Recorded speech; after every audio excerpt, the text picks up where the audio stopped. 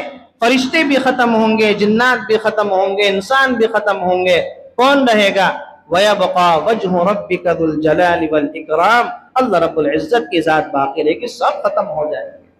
موت کو بھی موت آ جائے گی، سارے فرشتوں کو اللہ رب العزت ختم کر کے رکھ دے گا. تو یہ جو آپ کی تمنائیں کر رہے ہیں اللہ نے فرمایا ان کو بھی جانا ہے، یہ بھی نہیں بچیں گے. کل نفس ذائقۃ الموت، ہر جاندار کو موت کا مزہ چکھنا ہے، ہر جاندار کو موت کا مزہ چکھنا ہے. اب موت کا جو مزہ ہے وہ حدیث شریف کے اندر آتا ہے کہ بعض کے لیے تو ایسا ہے، نیک لوگوں کے لیے ایسا ہے جیسے ان کو کوئی کانٹا چبھ گیا ہو، یہ نیک لوگوں کے لیے موت کا ذائقہ ہے. اور جو برے لوگ ہیں ان کے لیے کیا ہے؟ اللہ کے نبی نے پوچھا ملک الموت سے کہ جب تم روح کھینچتے ہو تو کیا ہوتا ہے؟ ہمیں کہ جب برا آدمی ہوتا ہے اس کی روح کھینچنے کا منظر ایسے ہوتا ہے جیسے ایک جگہ پر کانٹوں کا ڈھیر لگا ہوا ہے اور ریشم کے کپڑے کو اس پر ڈالا جائے اور اس کو کھینچا جائے تو اس کے تار تار بکھر جاتے ہیں. جب ہم برے لوگ کی روح کو اس کے جسم سے کھینچتے ہیں تو ایسے ہی اس کے تار تار بکھر جاتی. یہ ہے موت کا ذائقہ. نیک آدمی کے لیے جیسے کانٹا چبھو دیا، برے آدمی کے لیے جیسے اس کے جسم کا تار تار جدا کر دیا ہو. شیخ فرید الدین عطار رحمت اللہ علیہ کے بارے میں آتا ہے ان کی عطر کی دکان تھی، عطر بیچا کرتے تھے، بہت بڑے عطر فروش تھے. تو ایک مرتبہ دکان میں بیٹھے ہوئے تھے، ایک فقیر ملنگ مانگنے والا آیا اور ان کی شیشیوں کو غور سے دیکھنے لگا، عطر کی شیشیوں کو. اور بہت دیر ہو گئی دیکھتے دیکھتے. تو شیخ فرید الدین نے کہا کہ کیا دیکھ رہے ہیں، اس سے پہلے کبھی نہیں دیکھے. تو اس ملنگ آدمی نے کہا دیکھ رہا ہوں اتنی عطر کی شیشیاں تیری دکان کے اندر موجود ہیں، تیری جان کیسے نکلے گی؟ تیری جان تو ان شیشیوں میں اٹکی ہوئی ہے. بڑا کاروبار تھا، اچھا کاروبار تھا کہ تیری جان تو ان شیشیوں میں اٹکی ہوئی، تیری اتنی شیشیوں میں سے جان کیسے نکلے گی؟ تو شیخ فرید الدین عطار اس وقت تک صحیح راستے پر نہیں آئے تھے. غصے میں کہہ دیا جیسے تیری جان نکلے گی ویسے میری بھی نکل جائے گی.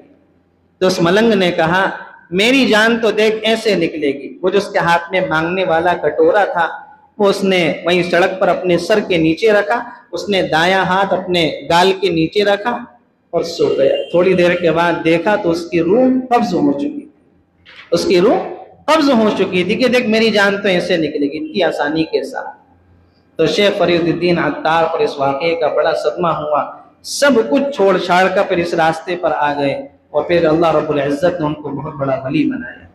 تو یہ ہے موت کا ذائقہ. کسی کے لیے کچھ بھی نہیں ہے اور بعض کے لیے ایسے ہے کہ جسم کی جان نکل جاتی ہے. اللہ تعالی ہم سب کو موت کی سختی سے حفاظت فرمائے.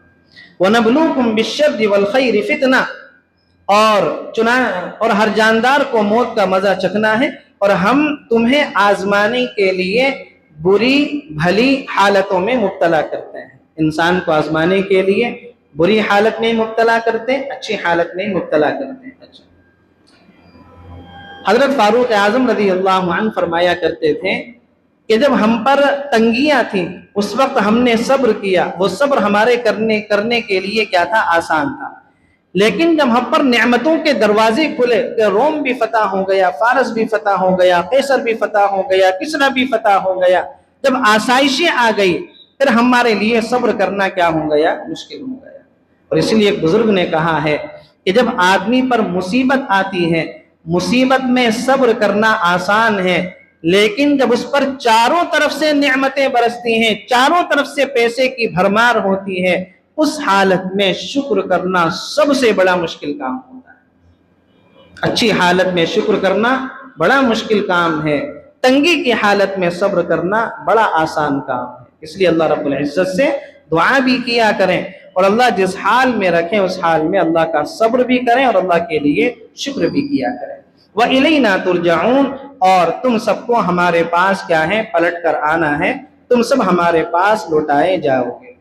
اچھا، صبر کرنا، حدیث شریف کے اندر آتا ہے کہ فرشتے جب کسی آدمی کے بیٹے کی روح قبض کرتے ہیں، کسی کا چھوٹا بیٹا یا بڑا بیٹا یا جوان بیٹا انتقال کر جائے، فرمایا کہ جب فرشتے کسی کے بیٹے کی روح قبض کرتے ہیں تو اللہ فرشتوں سے پوچھتے ہیں کہ جب تم نے میرے بندے کے بیٹے کی روح کو قبض کیا تھا تو میرے بندے نے کیا کہا تھا؟ میرے بندے نے کیا کہا تھا؟